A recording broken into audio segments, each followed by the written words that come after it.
Hi guys, today's video maglalakad ako ng ipaparehistro ko ang kotse na to.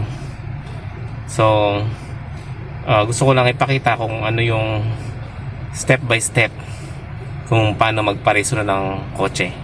Tara, let's go!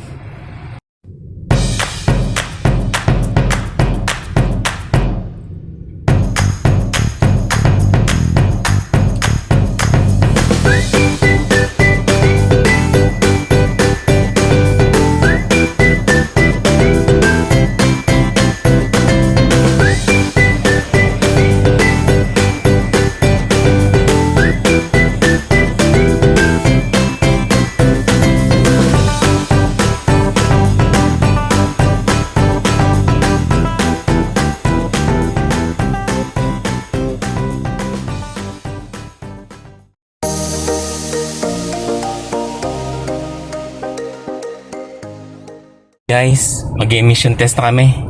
Pagkatapos magbayad sa cashier, mag-emission test na agad. Ang bilis, ang bilis.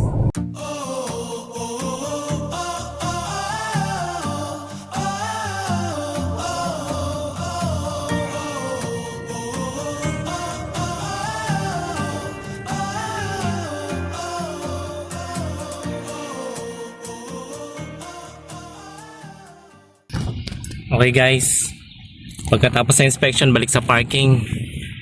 Ito, ganun lang kadali, ganun lang. Let's go. Balik ulit tayo dun sa cashier. Bali guys, pagkatapos sa inspection pala, in-inspect lang yung busina, yung hazard, yun lang, tapos okay na. Yun lang naman ang in-inspect, kung okay lahat, kung nagpa-function ba. Okay, sige, move na tayo sa cashier ulit para kunin yung papel. Okay, sige, let's go.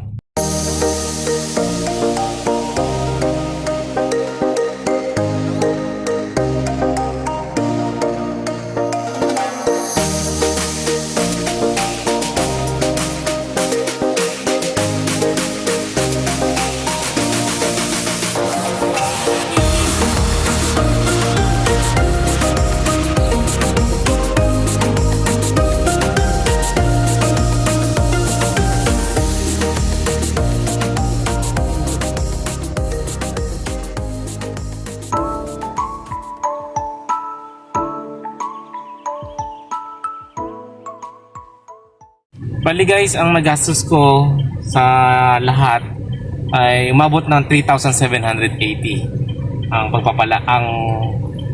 pagdakad ng rehistro ng kotse. 1,270 sa insurance, 700 lang sa emission, at 1,810 sa mismong OR na.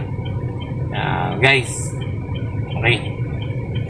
Nagsimula ako na maglakad ng rehistro ng sasakyan 9 o'clock AM, natapos ako ng 10:30. So ayun, okay naman siya, tiyaga lang magpila ng konti, pero hindi naman siya ganun kahirap. So okay na, mission accomplished. Bye.